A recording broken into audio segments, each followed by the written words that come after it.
This is coming to you from the heart of the Pacific, brought to you by Paulie by Design. respected at all times. Broadcasting from San Francisco, California, the city by the bay. It's about to go down. We shine on positive Pacific Islander role model every Sunday. Party on a Sunday. From 10 a.m. to noon, it's time for the iconic Faika podcast with your hosts, Listening to Naki and Carl. What's up, Mac? Good morning. Welcome to the Faika Podcast, Season 5, Episode 2. We got Mack Moli, a.k.a. Mack Moli, sitting in for, he's pinch hitting for Mom. Mom, we'll talk about that. So good morning. We got our weekly check-ins, so we get a perspective from a younger person, which is always good. And we got politics to talk about. We got the NFL playoffs, all kinds of things to go through today. That's our show. How was your week, Matt? Good. You know, it was the first full work week of the year after, New Year's Eve and then Christmas, both being on 3-day weekends. So a little slow start right there, trying to get back into the swing of things. Is that different coming back, working from home versus, if you're not working from home, your first day back is hit the commute, get back into the office and those kind of things. Is that a different feel coming back when you work at home? It's not. No. Work is I'll work. be honest. You just roll out of bed. I don't know. I try to create some kind of normal. I'll wake up in the morning and try to create a routine so that I could still have that separation between work life and home life.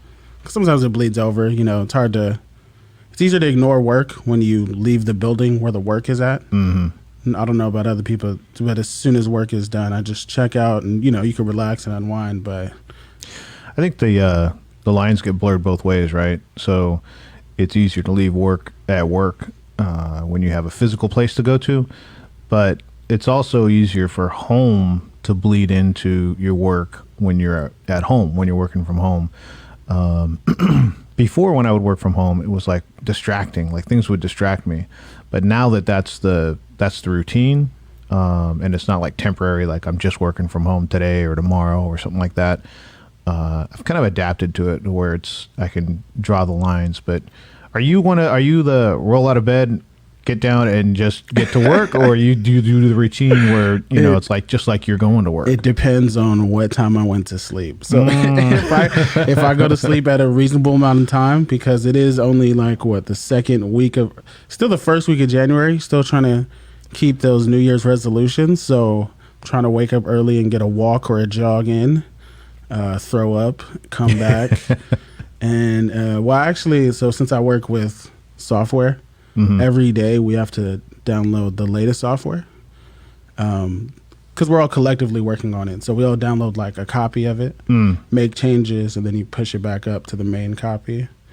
We're going to get to that here in a second. We're going to shout out. So Naki's not here, and she always does the shout outs. Yes. And today I said, hey, do you log in? How exactly do you see the chat? Because I don't, when she's not here, I don't even see the chat.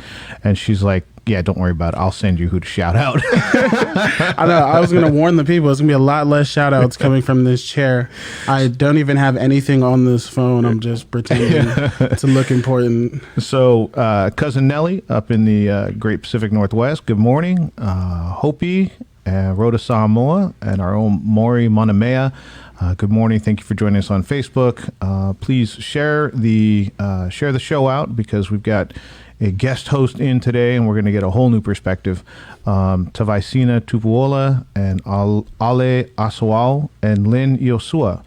And that's why Naki does the names, so that I don't mess them up. Good morning, everybody. So that sounded good. That's how we're going to do the shout outs. There we go. Well, Naki's going to send them, and then I'm going to say them. So when you're working collaboratively, where you're saying you're putting things together into a project or a single document, is that synced up to where your team is really used to it, or did that take some? Because when I'm on a work team, people irritate the hell out of me. They don't get the stuff in on time, or they send it in and then I got to fix it, or somebody else on the team doesn't do things. Is that still the same dynamic when you're working virtually? Yeah, I think so. I think there's still a lot of calibration that has to go on between the teams. And then also, like you said, where like the personal life bleeds over, like you can definitely tell like how when people have kids. And so we use Slack, which is a communication tool. You know, you chat with each other. And so we're also on salary. So there's a lot of autonomy with the job that I do anyways. But for the most part, we have like expected work hours. And so if you are busy during those times, you just kind of throw it on your schedule. So for us, it's more just about like owning your schedule and being consistent and at least communicating with everyone. But beyond that, yeah, it can get kind of hard, especially during these holiday times where you don't know who's out and who is. You know, when you go to work, you can see everyone. Right. But when you're at home, you can just assume that people are doing the right thing at their house. It's all about results at that point. Yeah. Before the pandemic, I remember it would almost be like a freak out thing or a really funny thing if you heard a dog barking in the background because somebody's supposed to be at work and clearly they're either brought their dog to work with them or they're at home. That's really relaxed, at least in my workspace. Oh, like yeah. the kid, the dog, the whatever. It's just understood now. Like you're at home, and it's much more acceptable to hear a dog barking in the back of a conference call. Yeah, no, I've probably coming up on about a year now because our office was about a few blocks away from the San Francisco docks where. Like the first, what was it? There was a cruise ship that had like an outbreak. It got locked out into the harbor. Yeah, they sent it to Oakland. Yeah, they did. That was fun. I live in Oakland too, so I don't know. But at first when they were circling, they were thinking about docking right there in the city, and our office was a few blocks away from there, and our other office was in Palo Alto. And so both of those, like very early on, were a hotbed for coronavirus, and so. I started working from home about last March, so coming up on a year. So like you said, we're all definitely used to it by now. Sometimes I don't have the camera on, sometimes I do. I'm glad I work at a place where they don't bother off that. Like they try to not, I know some people like have to have a camera on when they work. That sounds not always fun. Yeah, it's kind of, my workplace, there's certain ones where, I don't know, everybody's got their camera on. But for the most part, like the speaker, or if there's 3 presenters or something, it's a limited number of people that have their camera on. Right.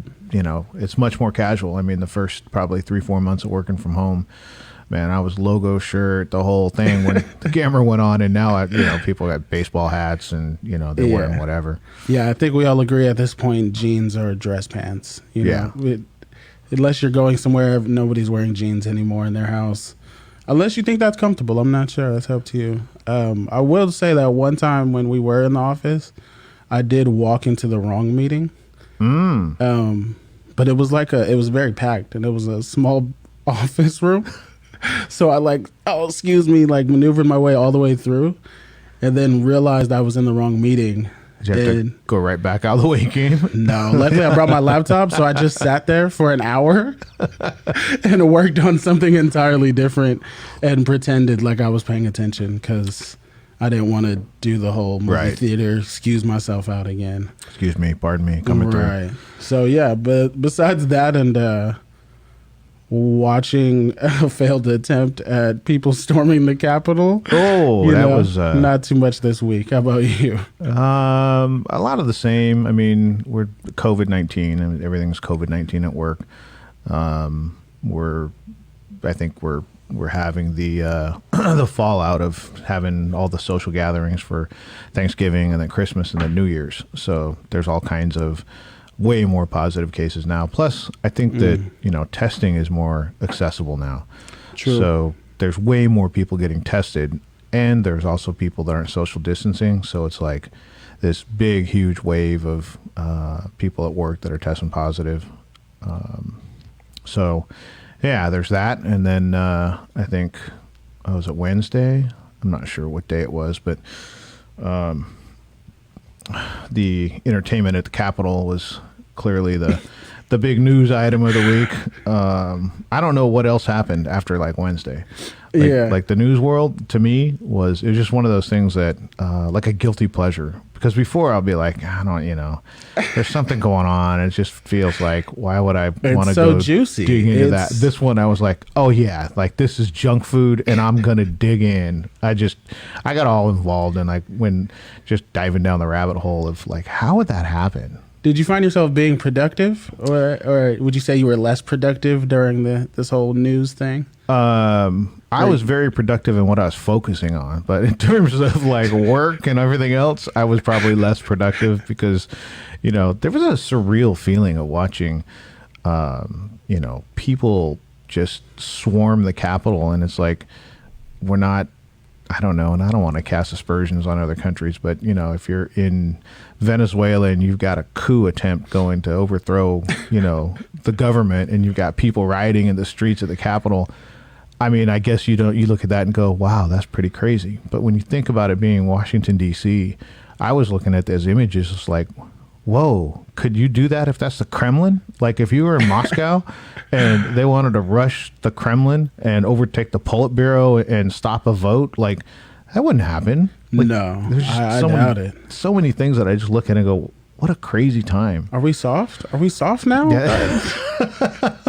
Makes me wonder, what does the world think? Like, how does, I don't know, Ragnar Rothbrok become our Speaker of the House? That dude with the horns and the big Viking outfit is sitting in the Senate chambers. Gosh. I mean, it was just one of those things that I was like, nah, I'm not even going to be sensible. I'm just going to just dive in and look at all the crap that's going on.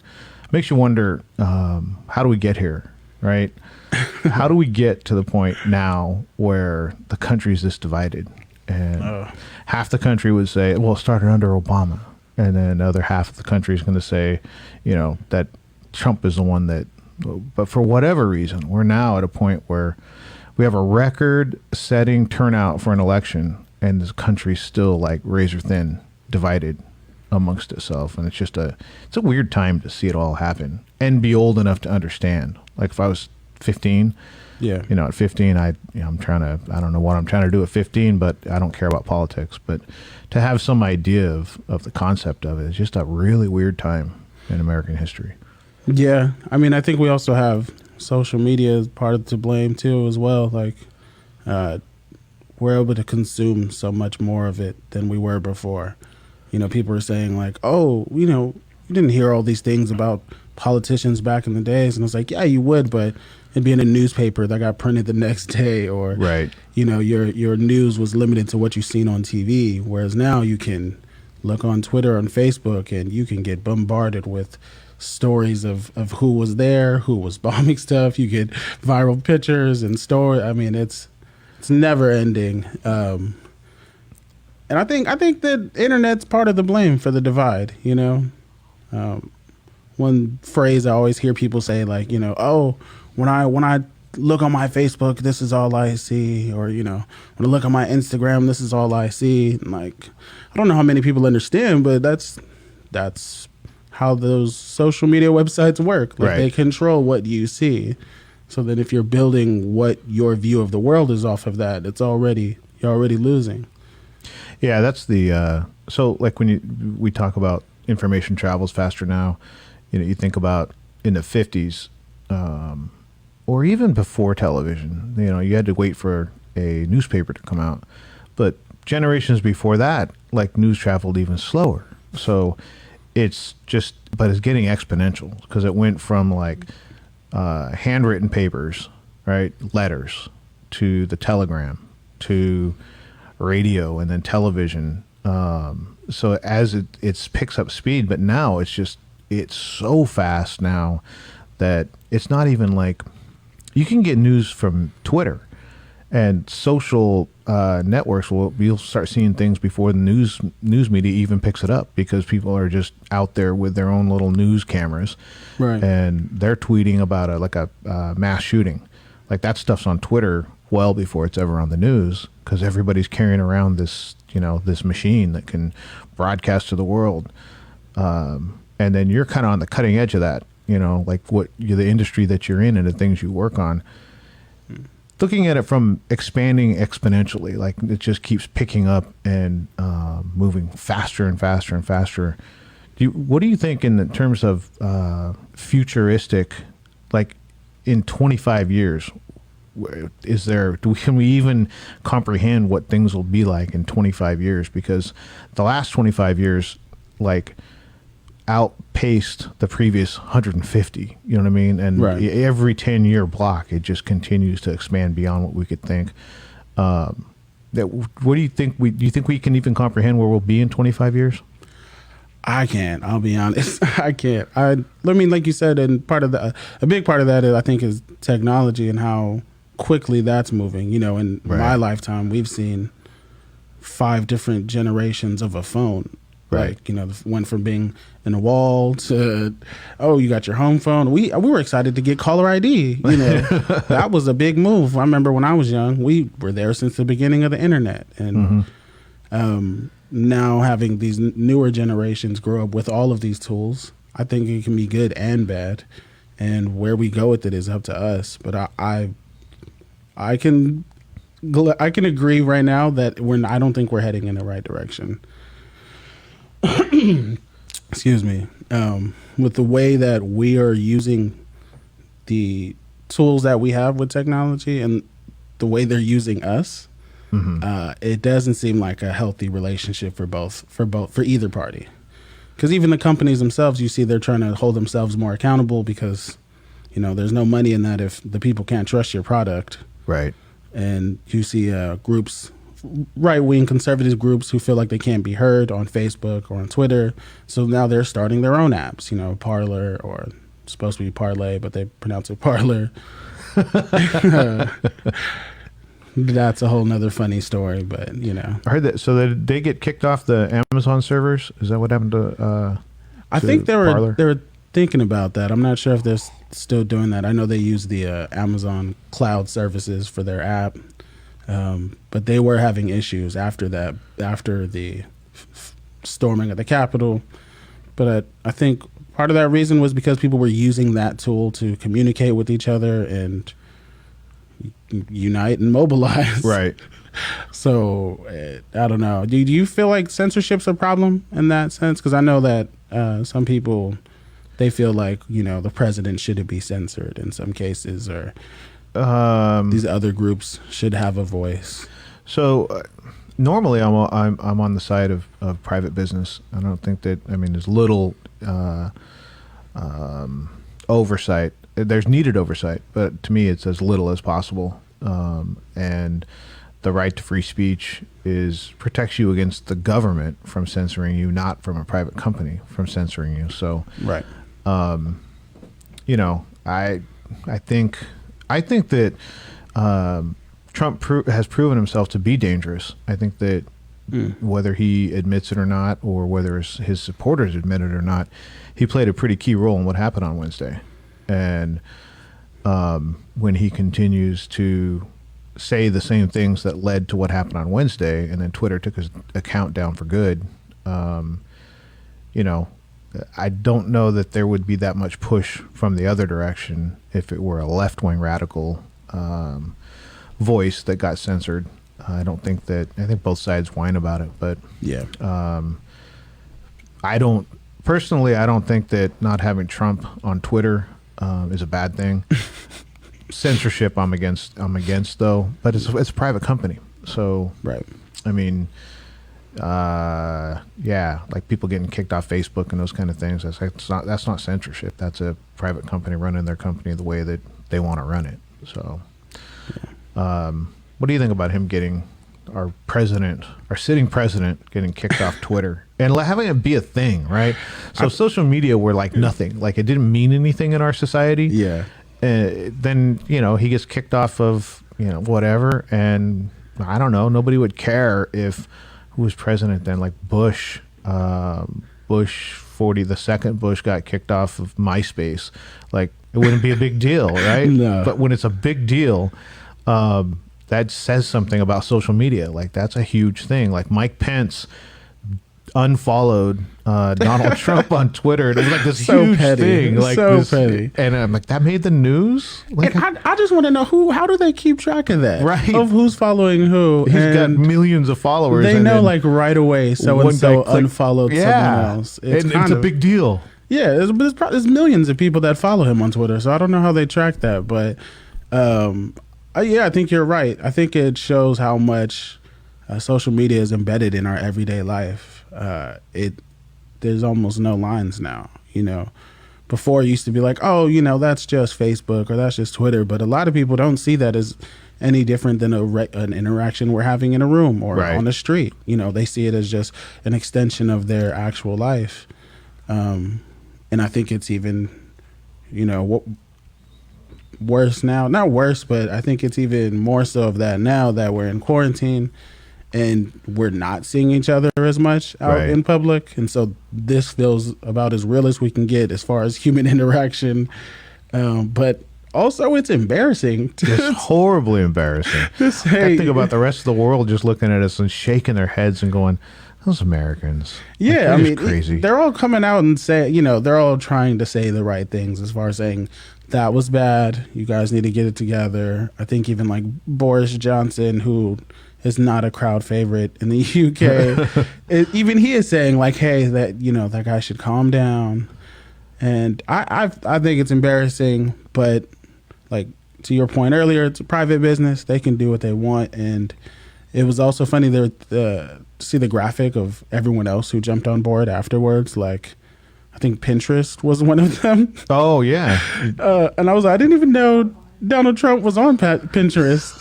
Spotify is on there. Like, is he dropping mixtapes? I didn't know. You get people coming out left and right that are banning him just to say that they're part of it and banning him. But I respect it and I understand because the way he was using it was Right. very, it was violent. And actually part of that is it's funny to see a lot of the things that led to his rise are now also leading to his fall, right? So the way he weaponized social media, that's what got him to get his base to rally behind him. Right. But now they're so much behind him that they're doing things that, he now has to come out and pull back some and say, okay, that's not okay. We shouldn't be doing this. Yeah. That's where, so to have Biden's run for president 2 other times, and I don't think he got 2 million votes between both campaigns. I doubt it. But he got 76 million votes last year.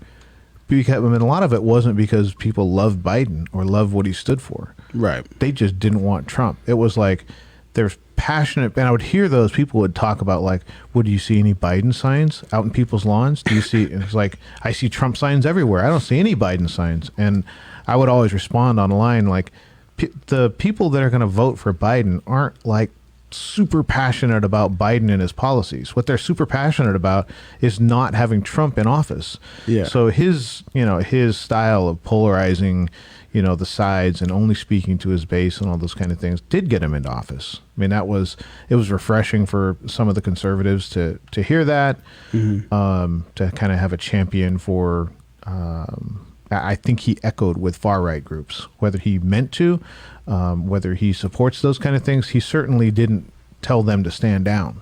You know what I mean? Even with that whole Proud Boys thing, do you denounce them? Tell them to stand down and stand by. Yeah. It was like stand what? back and stand by. What?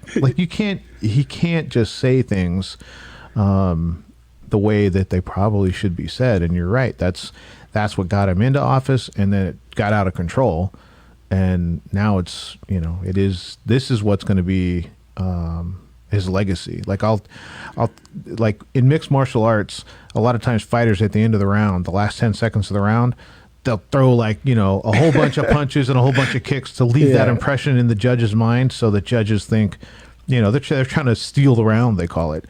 And that's really I think is going to happen with Trump, is this last 10 seconds of his administration is going to define him as a president. This craziness of telling people the election was stolen from us and don't let them do this. And then, the first time since 1814 that the Capitol was stormed. That's what he's going to be remembered for. It's like the last 10 seconds of the round for Trump is now. Like people aren't. I don't think you're going to hear that much about record low unemployment for Hispanics and blacks. I don't think you're going to hear much about no new wars or things that he did that were good. Yeah. None of that's going to be remembered. Like what's going to be remembered is he wouldn't give up power. He caused a riot.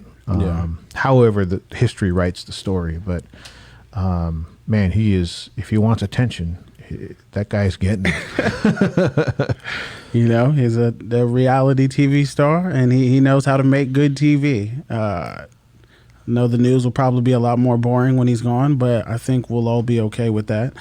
And I agree, man. This is going to be a sad last chapter for him. Sad depending on, how you feel about the guy. But Right. for someone like you said, who I think he breathed life into the Republican Party. They didn't, for 8 years, they easily lost decidedly to Obama and the left, and they had no answer. And Trump wasn't even their answer either. They kind of just didn't have one. There was about like 10 other people running, and the media's attention to Donald Trump kind of amplified his voice, and he got more votes that way. Right.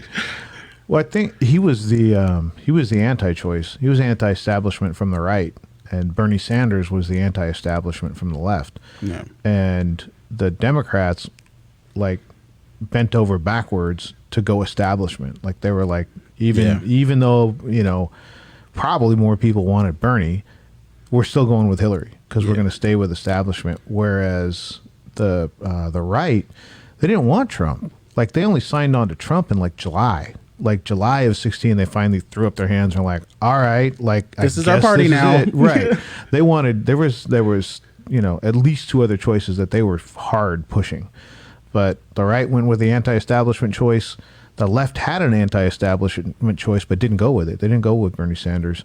They went with Hillary. And I think that a lot of those votes, just like there were votes that were anti-Trump that Biden got, I think there were a lot of votes that were anti-Hillary that Trump got in 2016. Yeah. Unknowing of what, I think there was a lot of people that voted for Trump in 2016 that are just cringing right now going, I voted for that guy. Sorry. Yeah, well, there's a lot of people that, and I'm sure even more this week, you can see them coming out the woodworks that, they voted for him and agreed with him based on policies and his stance on certain things. But the way he's handled himself and other public matters, especially this week where, you throw a rally while they're trying to certify the election and, not necessarily tell people to go storm the Capitol, but, you set it up right there. You put it on the tee for them to just hit it out the park.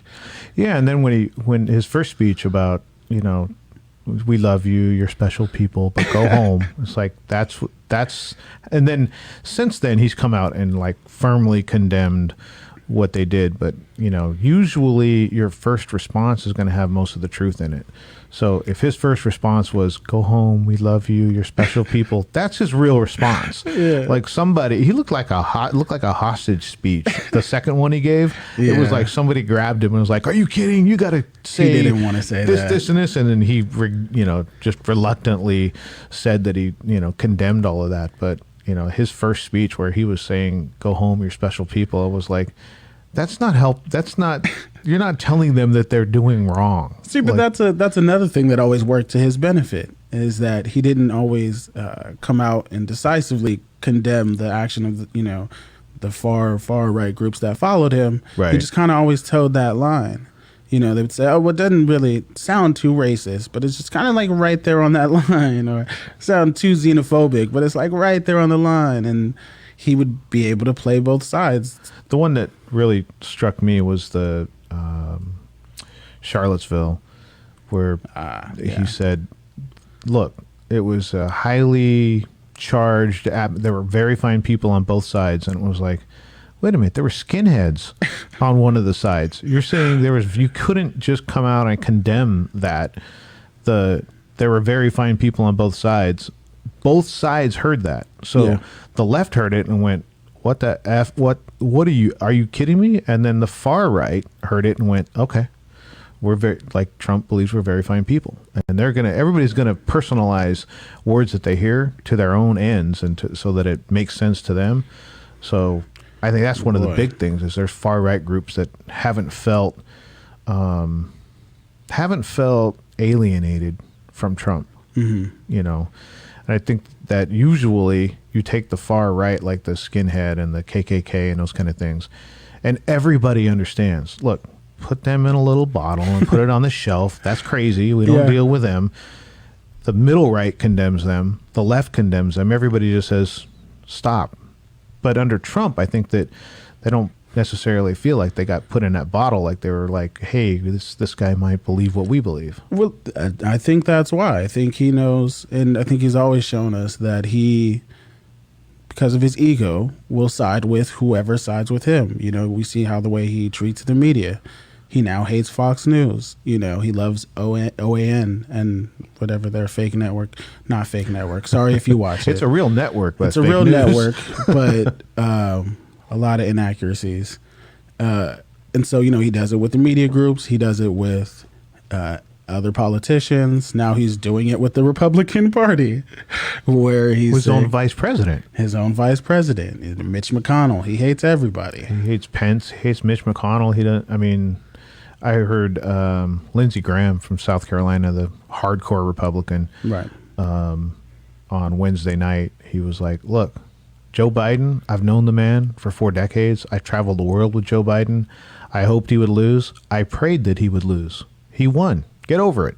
Like, that's the election. We can't dismantle the entire country's process over somebody's discontent over a result."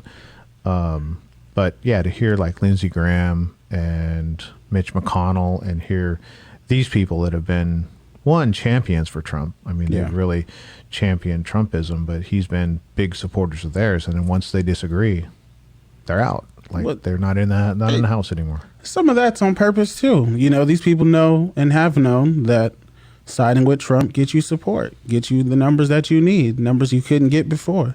And some of them have been riding that train for as long as they can. And I think they have their part of the blame to go around for them as well. You know, they also they started to speak some of the similar language about stealing the election. Right. And like you said, where we have information flying all over the place. Yeah, it's coming quick, but is it true? Is it accurate?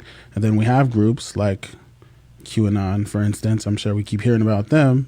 But, you know, the woman who got shot at the Capitol, her whole page, QAnon this, QAnon that. And same with the Viking dude. The Viking guy was Jake QAnon Angeli. too? Yeah. QAnon shaman. That's what he called himself. QAnon shaman. I'm the QAnon shaman. That's tight. I don't know what kind of fake spiritual world he will take me to. Yeah. QAnon shaman. He's and he holds like talks about, you know, he communicates directly with Q, and it's almost like, you know, I'm a prophet. I'm the QAnon prophet. I'm the QAnon shaman. He's pretty special. Yeah, they for sure are notorious for taking Trump's words and twisting them into whatever they want to see them as. And a lot of them have used that to fuel their terrorist actions. Christmas Day, there was a guy who, now I don't know if he was related to QAnon or not, but he had the bombing, and it was in Nashville. I forgot where it was. I think it was Nashville, somewhere back east. Yeah, and he wanted to bomb a 5G tower, or so they assumed, because he was right next to one, and then that cut out communications for a good part of the city. And people look at that and think like, hey, are these conspiracy people, are they like growing and evolving and manifesting into something that we don't really want to deal with now? Or they really are. I mean, you think about, so conservatives in my mind, my image of conservatives were people that would take a conspiracy theory and be like, you show me the evidence. Like, don't just come over here and say, well, don't you think this, or isn't this a coincidence, or isn't it strange? Like, most of the conservatives that I would think of in my mind, like 10 years ago, would chew up conspiracy theories and spit them out, and then to hear in the last 18 months this complete shift where there's the right is the ones pushing and promoting conspiracy theories. I'm just like, you guys were like dead set against any of this kind of nonsense. It was, fake science. It was, just tinfoil hat, Alex Jones kind of stuff. Like, you guys made fun of this a couple of years ago. Yeah. And now that's the deep state and QAnon and all the things now that are out there. And to see some conservatives, not all conservatives, but to see some conservatives latch onto that, I'm just like, that's a weird thing to see. And vice versa. You see the conspiracy people latching on to the Republican Party, winning certain elections with the Republican flag, and then very much the Q in the QAnon names and hashtags in their bios as well. So I don't know what's up for the Republican Party. I thought they were doing good, with Trump winning for them and them having this new base, but it's kind of spiraling out ever since the coronavirus.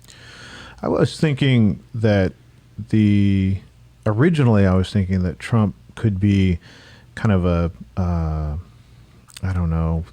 galvanizing factor that brings the Republican Party forward, because the demographic makeup of the country's, it's growing. It's much different, and it's going to be much different in 10 to 15 years. It's going to continually trend to people of color and what minorities are now.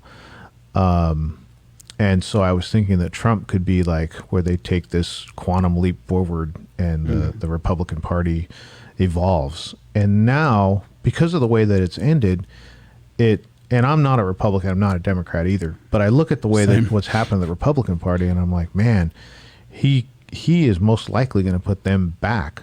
Like, it's going to put them with further direction, further distance to go to get there to relate to a large growing piece of the country. But again, I think it's just it's since the election, it's this last year, it's to your point, coming a year ago, I would have thought the elections are going to be Trump and not going to be close. And then the pandemic got here and the handling of that. And then the riots and the looting and all the stuff started, the protests started. And I was thinking, wow, he's going to get saved from all that, because now the focus is on no order in the country and those kind of things. Then he went and got COVID. And it was once he got COVID, I was like, see, you can't get out of your own way. Like, you you had this thing that was going to save you from the COVID pandemic, and then you went and got COVID and messed that up in the way you handled that. And it was just like, it's just been 2020 just began the spiral for Trump. Yep. And it went right into 2019. And who knows what they're going to do. And now I didn't even know, I think we all learned to some point, what's the 25th Amendment? Like, what is that? Like, could we do impeachment in 9 days? I will say, and a lot of people have said there's people who kind of support him, but he's so polarizing that a lot of us have been informed on, because he's been doing things wrong here and there. I think it was maybe Dave Chappelle was making the joke, but it was like, oh, he's doing things that, I didn't know you weren't supposed to do that either. I didn't know about the 25th Amendment either. We're constantly Googling these new rules that he's breaking or they're trying to bring up to impeach him. And in a roundabout way, he's doing a great job of civics education for everybody, because we're like, what are articles of impeachment? Who does the trial? And who does the, and the 25th Amendment? You think he makes it through to the Biden administration being inaugurated, or you think he gets yanked? I have no idea, because now here's the thing: do you act now because you're trying to avoid an event on Inauguration Day? Because this was just how they were reacting to the certification of the vote. Right. So when we actually put pen to paper and swear them in, is the FBI? I'm sure the FBI that's things they're considering, but it feels like things are bubbling up and escalating, and it boiled over a little bit this past week, but Do we just act swiftly and impeach him and get him out of there? I've heard people saying that the impeachment also would be beneficial because it would mean that he can't run again. Right, he couldn't hold office again. They could add that into at the trial. The Senate would be able to add that in, that he couldn't hold future office. And for the people that support him, I know that sounds petty, like, oh, these guys hated him so much that they just want to get him out there and make sure he never comes back. But then there's the other aspect where it's like, well, you don't let someone back who try to take over your house. Right. Like, we know what this looks like now. Like, we didn't know in 2016, but now we know what a Trump administration looks like. It looks like this. Yeah. And a lot of us had a good idea. We had hints here and there. A lot of us chose not to believe it. We thought, oh no, he won't go that far. A lot of us thought, well, I don't like Hillary either. Yeah. Trump's like, maybe he does drain the swamp. Maybe he does do these things. I don't like Hillary, so I'll try that. But it's been a bumpy ride. It's been one of the loudest presidencies I've had in my lifetime, and I've been alive since 9/11. What else have I gone through in my life? Big events, 2008 when everything crashed. Iraq War. Yeah, so it's I don't know, man. I part of me says, look, let's just get through to the 20th or 21st or whatever day the inauguration is, and just hope. Look, I don't know, hide the guy in the basement or something. But then another part of me is like, he's the president. Like, how much can he? Not. He doesn't have Twitter anymore, so I don't know. It's like, I want to level the temperature, so I hope Biden and the Democratic run Congress lower the temperature in the country and bring things down to where we can be civil with each other. But that's what could happen in the last 11 days. I don't know. I don't even know. It's 10 now. I don't know. I don't know if he makes it. I think if they do articles of impeachment. So the 25th Amendment, I think they'd have a problem because it's never been done before. And there's verbiage in there that says like significant officers or something like that. That's up for interpretation. So if that ends up going to the Supreme Court, you're never going to get that done before Biden's already in office. Yeah, there's not enough time. So if they try, I think it would be through impeachment. But then, again, part of me is like, aren't we trying to lower the temperature here? Isn't that being like more divisive? But then the other part of me says, well, what could he do? Like, he could do something crazy and make his own pay-per-view or his own broadcast and say, because they're trying to get people together for the Million Militia March on the 19th.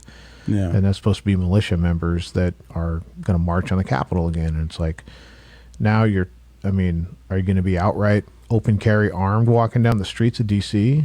And then you have an armed group advancing on the Capitol of the United States. It's a weird time.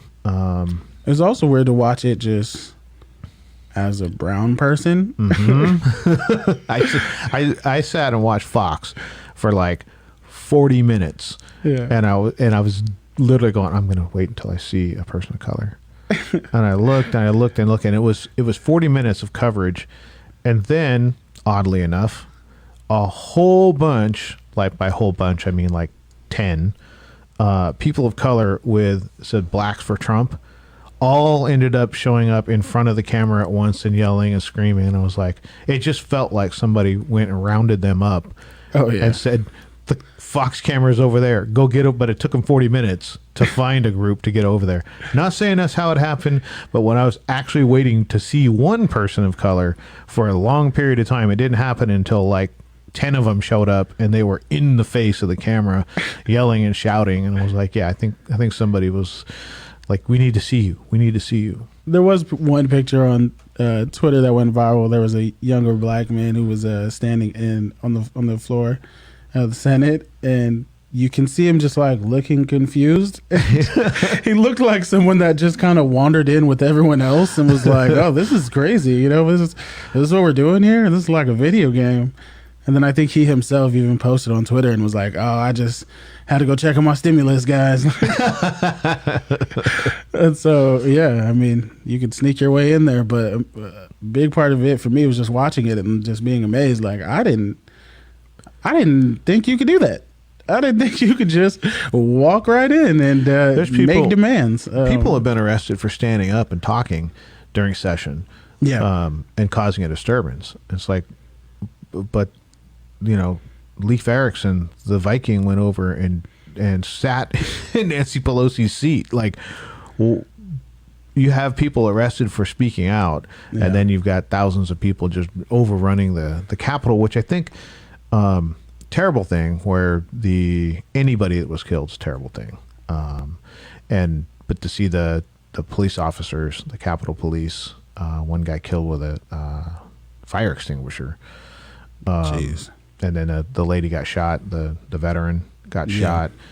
All terrible, terrible things. But I think that, you know, when I see video where there's like, the police just let them in. Look, they didn't do anything. Well, when there's 3 cops at a barricade and there's 1,500 people coming through, yeah, they should probably just try to blend in and get out of the way, because if you're going to go down swinging, 3 versus 1,500 is going to be a bad result. And even if they shot somebody and killed a person, you only got so many bullets, right? They're still going to go about it by you and probably kill you in the process at that point. So I don't fault. A lot of people are like, the police should have done something. Well, there should have been more police maybe, and they could have done something. But I was going to say the police that were there were definitely outnumbered, right?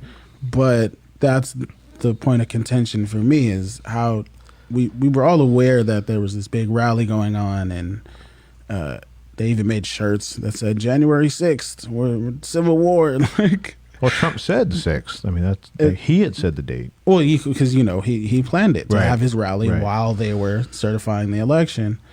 I didn't understand how they didn't see that as a threat to the Capitol and why they were understaffed so much. But I guess you don't really know about something until it happens, right? know? Yeah, and I don't know with the planning, and I'm sure we're going to find out, because I'm sure there's going to be a really in-depth investigation as to how that happened. Oh yeah. But it did remind me of the Rodney King riots, where they didn't have any response. They knew when the verdict was going to be read. They didn't know what the verdict was going to be, but I mean, it's going to be good or really, really, really bad. And they didn't have anybody in place and let South Central just blow up the way that it blew up.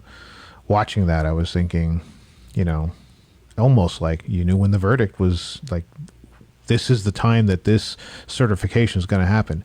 It's why he disowned Pence. It's why Pence stopped following him on Twitter, because he was going to refuse to certify the vote. Like, they were asking him to do that, and he was like, "I'm going to follow the Constitution." Yeah. So we know there's already conflict within the party itself about that day and about that time. And to your point, like, no preparation. Yeah. They didn't have enough people. Well, glad it didn't turn out into something bigger. I mean, could have been a lot worse and a lot more damaging. There's people with weapons there, apparently people with bombs, and a lot of sitting officials in that building. The people that were upstairs, I guess, they actually couldn't leave. Oh yeah, they can't come downstairs to get out. They just hide out up there in fear of their lives, not knowing whether or not these people were ready to kill people, or they just wanted to take a tour of the place and take pictures. Take a selfie. Yeah, nobody knows. They're being prosecuted. Some of the people are being prosecuted off their selfies. Yeah, that's the other thing too, is that, like, so, it's in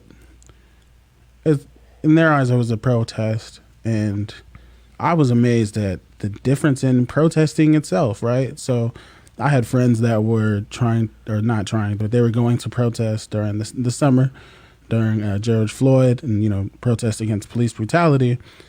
And they're all worrying about hiding their identity. They're asking me about how they can turn off the GPS on their phone, like, very paranoid, because they worry that, when you're protesting the police and the police are right in front of you, they're afraid of what can happen to them. And you know, to me, just to see that these people didn't have to wear masks and, you know, weren't fearful of their life, it's just a different America for a lot of us. I'm going to shout out some people on our Facebook Live. Pacific Vibes, George DePluma. Welcome, George. Mel McManus from Sin City. Good morning, Mel. Good morning. Our own Evelyn Fooley. Good morning, man, Auntie. my grandma. Hello, Grandma. George and Rebecca Achika. Let's see, Tammy Rodondi and James Boyer. Oh, and Lily Noysamia. Jimmy. Thank you for being on our Facebook. Please share it out. We've got the perspective of what I call the next generation.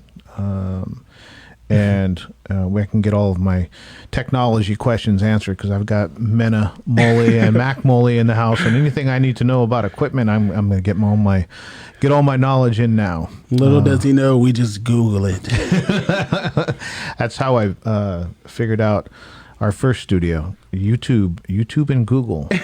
This connector goes to that connector, and that goes to that machine. But anything you want out there is out there, and it's kind of to Mack's point earlier that information's out there, it travels much faster, but you had alluded to that disinformation travels much faster today too. So as fast as you can Google something and get the answer, if it's the wrong answer, you're going to get the wrong answer real quick too.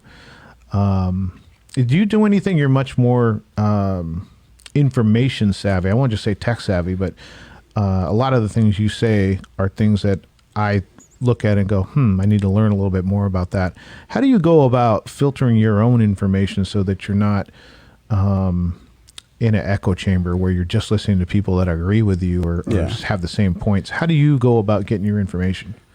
I have to force my way into different views.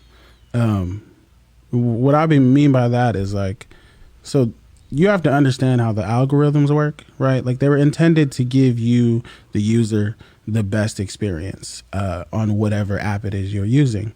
And so I'm sure we all see it where if you click a story or you read a certain thing, or even if you like certain public figures, these apps will take all that into account and you'll see the suggestions. They said, okay, well, do you like this? Based on people who like this, we assume you like this information, these blogs. And so you kind of just get one view of things. And so what I do, as crazy as it sounds, is I follow people I don't agree with. On Twitter, I follow Candace Owens. I disagree with almost everything she says. I watch Fox News as well. I hate Tucker Carlson. And it's not a hate watch thing. Sometimes it is. But the other side for me is just kind of like, okay, well, let me see what they're saying. Is there any truth to it? Is there any hypocrisy in my own thinking? Am I being biased? Because even especially when we're at work, with working in research and development kind of thing, you have to be aware of your own biases when you're conducting whatever study it is you're doing. And we're all biased to some extent. Sure. You can't erase that. But you also have to be aware of how far down the line you're going. And you can kind of see it too also because I'm competitive and I like to argue with people. And so I'm looking at this going, I do the same thing because I want to be able to argue with people. Yeah. And so that's the other part too that I'll come clean about. So I also like to listen to the opposing side so that when I hear, you can see who listens to what groups based on the talking points they use. Whether it's the left, you can hear them say some of the same words, the 25th Amendment. It's all like a word jumble, but it's like the same words over and over. So that when you see on the right, you can see some of the same things that they argue about.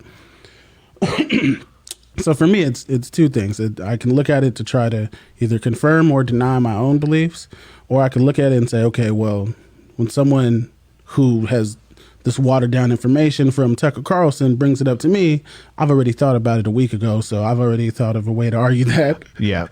So that's the other reason. That's the other reason why I do it, and that's how I do it for now. And honestly, it's hard. But that's the way that if you want to be well-rounded in your information and your knowledge, you can't be in an echo chamber. Like, you can't just be with people that agree with you and say the same things that you believe in, or you're not going to really learn anything except that frame of thinking.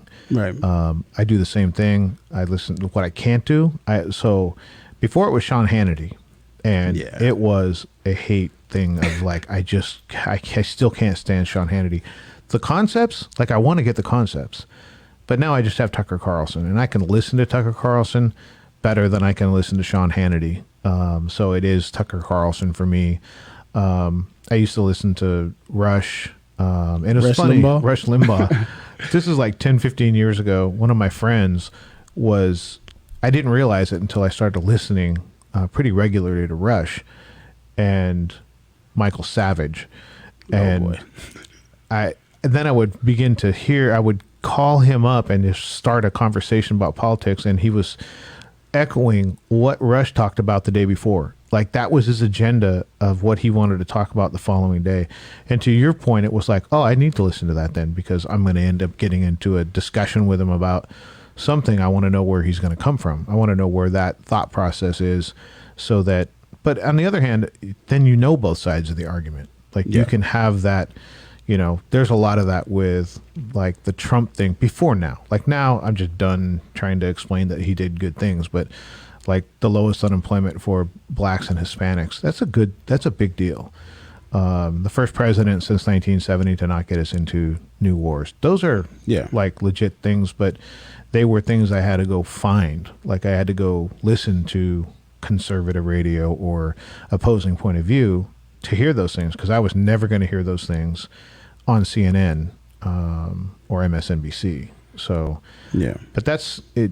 That is, I think, what people should do, is get information from various sources, and various from the way they lean. I have an Epoch newsletter, crazy conservative, and I can barely get through like an article, but I know what I know what they're talking about, what they're thinking. But I get it's hard for some people, because I can emotionally detach myself from a lot of the things on the internet. So first of all, apologize to all the people I don't always hit back. But sometimes you gotta, we always talk about mental health, but you gotta disconnect from a lot of this stuff as well. And sometimes it takes cleaning up your timeline and getting rid of some of these voices that are just always arguing or yelling. And even that is a problem too. Like, I have family members that I argue with, debate with, or whatever, shout out to my cousins, you know who you are, or my friends. But I always try to do so respectfully, because at the end of the day, I still know these people. I still love these people. Just because we don't agree on a certain thing doesn't mean that we can't, stop loving each other. That's where I think that the polarization and the partisan politics come in. It's like, and I went on a rant on that earlier, where it's like, look, whether it's Biden or whether it's Bush, 10, 15 years from now, your family's your family, your friends, your loved ones, your loved ones. Biden and Bush aren't going to be, or Biden and Trump aren't going to be doing anything in your lives 10 to 15 years from now. They don't really, I mean, they matter, but they don't matter in the sense of like who you are as a person or who you surround yourself with. But people just get caught up in that, and they unfriend each other, and they, call each other horrible names. And part of it is that dynamic of social media. Like, I see people talking to each other, and it's like, that's not even really your language. Like, I know you. Like, you don't talk like that. Like, and you certainly wouldn't talk like that in person, but you do have you're the keyboard warrior, and you can just type whatever you want. One of the things before, because man, this hour is flying by. I wanted to talk about was from the standpoint of being a person of color. On Wednesday, it really felt like, and I get the police. The presence wasn't there, but why wasn't the presence there? Or why was it handled that way? Because there were some courthouses, there were some monuments of Civil War figures that were defended with more emphasis and much more violent than our own Capitol was defended. And it's hard as a person of color to not go there, to go, this is white privilege. Like, you get to carry guns and wander around inside the Senate chamber or inside Congress. And I know a lot of people felt that way. Did you get that when you were watching that go down on Wednesday? Of course. Of course. I mean, everyone has came to their own conclusion in how that would play out differently if, the group was majority black or brown. And we have a long history to back up this hypothesis. It's not like something you don't even have to go that far. We can go back to this summer where and people like to argue about the peacefulness of the protests that were protesting police brutality. And so there's a lot of different variables, right? Like, they were protesting the police themselves, and the police were present and were in charge of policing them. So you might get a different reaction there. Right. But also, to your point, like, I don't know, this is the vice president there. I think the future vice president, the vice president-elect was also in the building. Majority Senate leader, minority Senate leaders in there. A lot of important people there. Right. And so I guess you just expect that. You got the number 2 leader of the most powerful nation in the world. Yeah. The vice president is the... I think we would wrap it up a little bit tighter. I don't know. Yeah. And even just knowing that there is a rally down the street. That's not pertinent information, similar to like when a president does an appearance or does a speech. There's a long few weeks before that of pre-planning and due diligence that goes into that. And so if the president is up the street and these people are doing that work, do they not factor in that things can get out of hand? Right. Or is it that we don't perceive them as a threat the same way we do a group of black and brown people? Like, that's where I got the most of it. That's where I went as a person of color. I looked at it like, they don't feel threatened by a large group of white people. Whereas if it were, I don't know how many people were there, 10,000, 5,000, whatever. If those were all people of color, I just feel like that would have been treated completely different.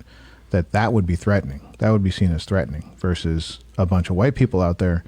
Doesn't seem as threatening. I think it seems much more surprising to the establishment that, whoa, like, I can't believe they would act that way. Like, we don't expect that kind of behavior from that group. But yeah, and the only thing close that I could think of was, when the Black Panthers went into the state capital of California to argue their gun rights, and they came with guns, and there wasn't thousands of them. But open carry was legal too.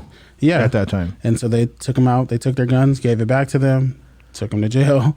That not the best fair treatment there. But after that, they made laws. Yeah. Then the gun laws came. So there was still a harsh reaction to a much smaller, much quieter, safer approach to a state capitol. Obviously, years ago, different police department, different results. But it's hard not to look at that as a young brown person and say, like, I can't even do that at Target. Right. To just walk back there and touch people's computers and do things like that. I don't get very far in, a library like that because of how we perceive skin color and the possible threat that comes with it.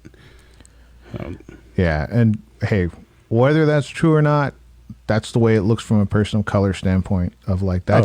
That is just not the way that things aren't the same. Things aren't treated the same. And I think that's the one of the things that goes through that. And what I will say is I remember listening to Ben Shapiro in this summer, and really smart guy, a great person, and debates his positions very well. And I don't always agree with him either. No, I disagree with a lot of things. Yeah. But I've also seen a lot of his stuff too, because he is a voice that they respect. He's an intelligent person and if I want a well thought out, position on the right, and Ben Shapiro has spoken on it, I'm going to go listen to that because it's going to be well thought out and logical to his mindset. His thought was when people were saying, well, the protests this summer were mostly peaceful. Like there were some violence and there was some looting, but they were mostly peaceful. And his retort was, well, the night that OJ killed Nicole, for most of the night, he was peaceful. He was peaceful most of the night.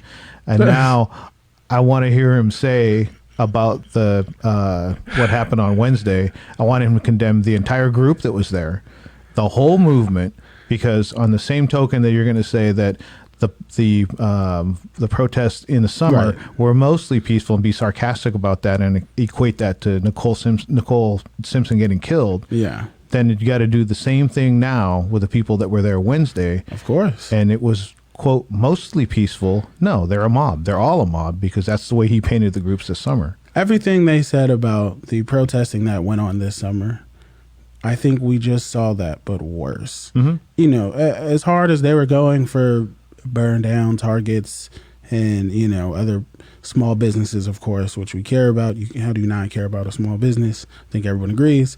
All of that, it is in the same breath as what we saw this week. But I would say a little bit worse when it's not a CVS, but it's, you know, the democracy of your entire country. I think you could use that same energy and apply it to everything you just saw. And what I seen a little bit on Fox News, because I was watching that, is their retort, at least, is that the protests this summer led way to something like this, and that we accepted what happened in the summer, so we have to accept this. Yeah, that's the thing with and I think that's a bit of a stretch for me. Well, it's just it's them switch. Everybody switches sides, right? Like I'm going to justify what happened in the summer because of, you know, inequality, and it's okay that people kill people and burns things down. But now I'm going to condemn what happened at the Capitol, or I'm going to condemn everything that happened in the summer. Those are just criminals and they're thugs, and they should go to jail. And it doesn't matter what they're thinking. But the people at the Capitol, they were really, it's a different thing. They were trying to. An election was stolen. There was election fraud, and they had no voice for. Like, you can't play both sides both times, and that's where it really irritates me. It's like, let's just call what's wrong. Yeah. Like, if you're doing that, it's wrong. Don't try to justify it one time and then vilify it another. And the partisan politics really just makes people do that. They make them say, no, this is okay then, but it's not okay now. The argument doesn't leave any room for nuance either. Right. You know, you're talking about what I've highlighted before is a large group of people that weren't just protesting George Floyd, but years of, you know, systemic oppression and of violent rule by police force. You know, I grew up in Vallejo, some of the worst on record as far as police brutality. And so a lot of us growing up in these neighborhoods, we all have that same general feeling towards police because we've seen it firsthand or we've read the stories. And then there's also statistics about it that can back a lot of those things up. I think that's largely different than what we saw Tuesday, which are people who were, I guess in their minds, they were trying to do what's right. And I don't want to give them any credit or any, you know, I'm not trying to go that far, but I'm saying that to some degree, they knew what they were doing was trying to like overtake the government, our government, which we all operate in, which even that's the thing with the protests we saw this summer is that, yeah, we disagree, but we're still trying to make it work here. Right. That's, you know, I'm mad and we don't agree. We don't like this. It might be abolish police, defund police, but I didn't say abolish America. You know, right? That's a way extreme that we're going to over there.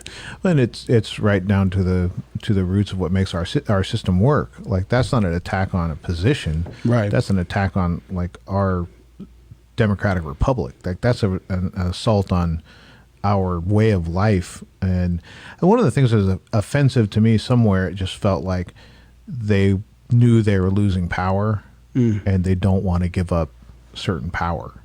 And so they're going to use force to maintain things that they feel, you know, slipping from them, that they see the demographics of the country is changing, not starting to change, it's changing.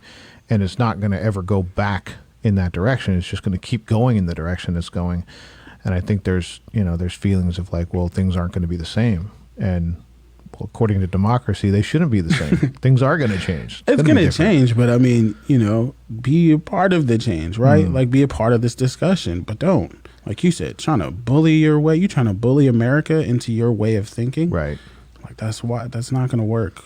We can't allow that here. I feel like we have to nip that in the bud, because come next election, same reason why I'm against packing the courts is all the things that we're allowing during this election. If we okay it now, it's going to be okay in the future elections. Right. All this behavior we're allowing Trump to get away with, someone who, no offense, is much smarter and can be more cerebral with their approach can definitely take advantage of that. Because a lot of what Trump is doing, I don't think it's entirely on purpose, and I think it's mostly ego driven. Because if he really wanted to do this, him and his QAnon group that follows them, the QAnon shaman. I feel like I'm talking dangerously, but I feel like they would be smarter about it. Right. It didn't seem like they had a plan. People bum rush broke in, and then we're still walking in the velvet ropes. So it wasn't complete anarchy, but then it didn't also seem like they had a decisive plan aside from the people that had bombs and weapons. I'm glad that touched you, because it touched me about you see them outside the door and they're enraged, like their eyes are red, they're almost frothing at the mouth. There's people getting shot, and then once they got in there, like they didn't know what to do. They were like, I thought we'd get in. What do we do now? I just keep going, and they were going through narrow aisles of velvet rope after they smashed through barricades and police and doors. It just, a lot of it didn't make sense, and I don't know where we go from here, honestly. Well, hopefully the temperature of the country comes down, because it gets much hotter, and then what is it? What's the next thing that could happen short of outright violence or somewhat of an insurrection or a coup? Like, we're close to that. Like, we're only a few rungs away. We're not right there, but we're way up the ladder from where we were 4 years ago.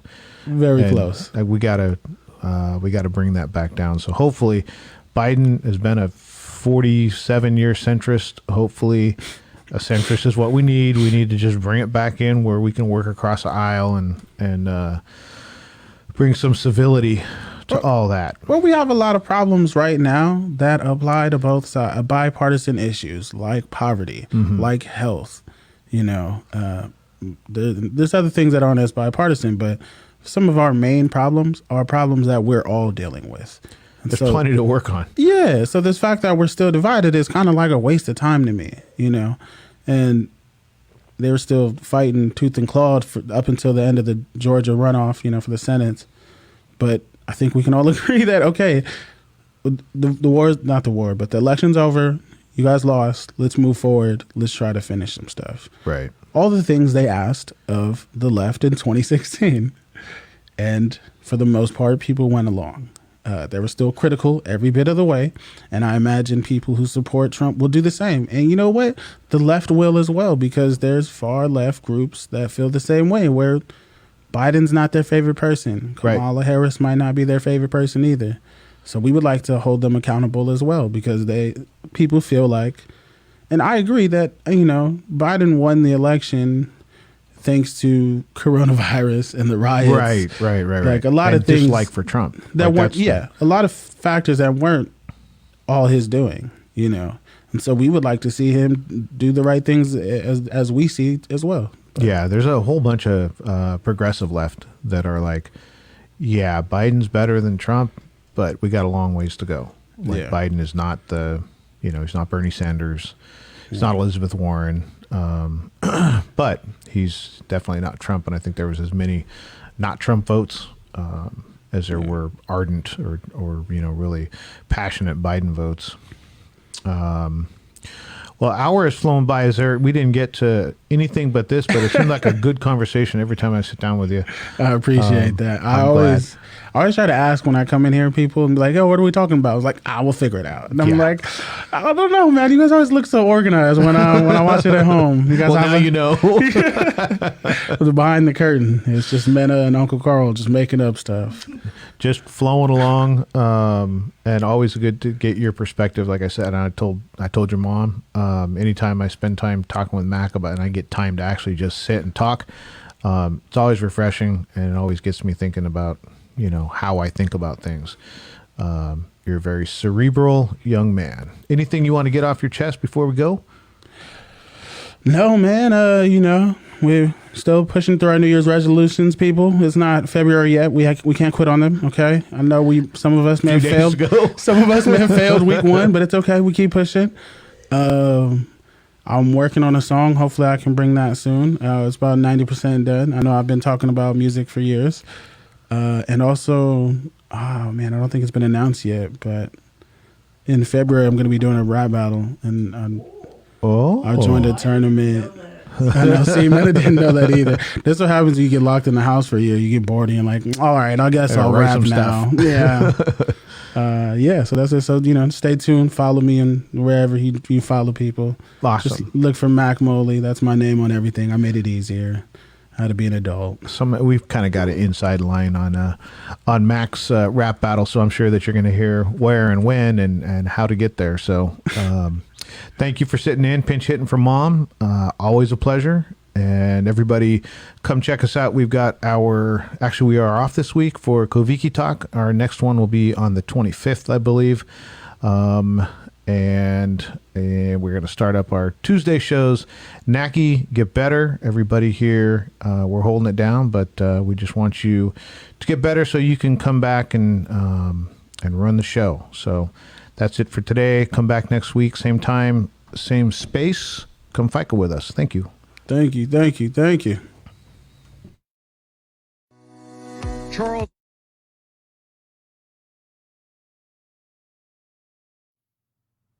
Failau fofuang e balot. E mafai.